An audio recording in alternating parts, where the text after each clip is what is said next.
Moving on then, India's Central Bureau of Investigation has been granted permission by Kolkata Court to conduct polygraphy tests on the arrested accused Sanjoy Roy. It will be conducted sometime later today. The development comes after discrepancies and inconsistencies surfaced during the series of psychological tests conducted on the accused. Unlike psychological tests, deception detection tests like polygraph can only be carried out after permission from the courts. Let's just tell you more about the kinds of deception detection tests, or the DDTs, that agencies usually employ to reveal concealed information related to crime.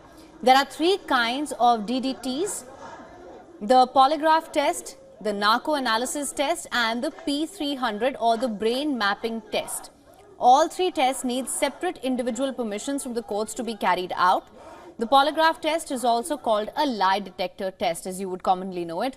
The theory behind polygraph tests is that the guilty subject is more likely to be concerned about lying about the relevant facts about the crime. It produces a hyper-arousal state which is picked up by a person trained in reading polygraph results. Measurement of these hyper-arousal state is based on a number of measurements of hyper-arousal states such as heart rate, blood pressure, respiratory rates, skin conductance, and other such factors. While the test may help investigators uncover concealed truths, courts in India do not accept statements made under a polygraph test.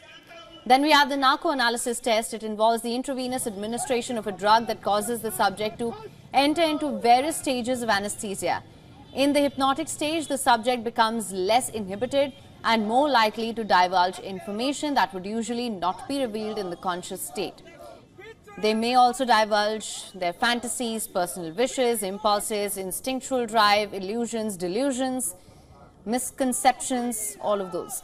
It is worth noting here that the statement made in a hypnotic state, not voluntarily, are also not in a clear state of mind. Hence, these also cannot be admitted as evidence in the court of law.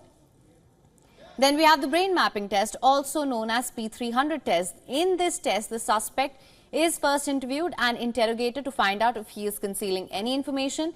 The activation of a brain for the associated memory is then carried out by presenting a list of words to the subjects. There are three types of words that are used for brain mapping tests. Part 1, that consists of neutral words that have no direct relationship with the case.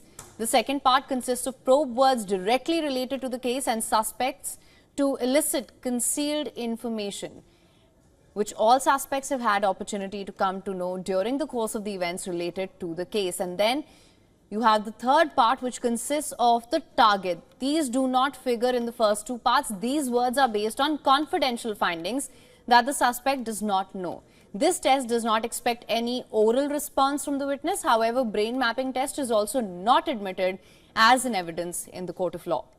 For latest news, download the WION app and subscribe to our YouTube channel.